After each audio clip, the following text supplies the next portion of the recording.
جس عورت کے اندر یہ دو عادات ہوں وہ وفادار عورت ہے، اسے کھونا مت۔ ایک، برے سے برے وقت میں بھی تمہارے ساتھ رہے۔ دو، کہ وہ تم سے وقت کے علاوہ کچھ نہ مانگے۔ بیوی کو شادی کے چند سال بعد خیال آیا کہ اگر وہ اپنے شوہر کو چھوڑ کر چلی جائے تو شوہر کو کیسا محسوس کرے گا۔ اس نے ایک کاغذ پر لکھا، اب میں تمہارے ساتھ اور نہیں رہ سکتی، میں اب بور ہو گئی ہوں، گھر چھوڑ کر جا رہی ہوں ہمیشہ کے لیے۔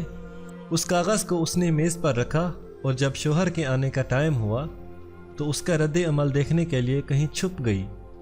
شوہر آیا اور اس نے میز پر رکھا کاغذ پڑھا۔ کچھ دیر خاموشی کے بعد اس نے اس کاغذ پر کچھ لکھا، پھر وہ خوشی کے مارے جھومنے لگا۔ پھر اس نے کسی اور کو فون کیا اور کہا، آج میں آزاد ہو گیا ہوں۔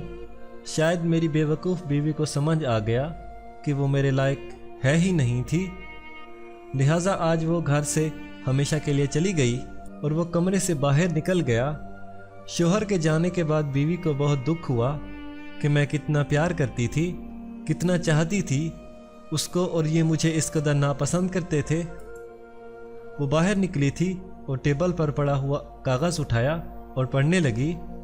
اس پہ لکھا تھا، مجھے خود سے زیادہ تم پر یقین ہے، اس لیے تم مجھے چھوڑ نہیں سکتی۔ پتہ ہے مجھے تم یہی کہیں ہو، میری زندگی میں خوشیاں تیرے آنے سے ہیں، آدھی تجھے ستانے سے، آدھی تجھے منانے سے۔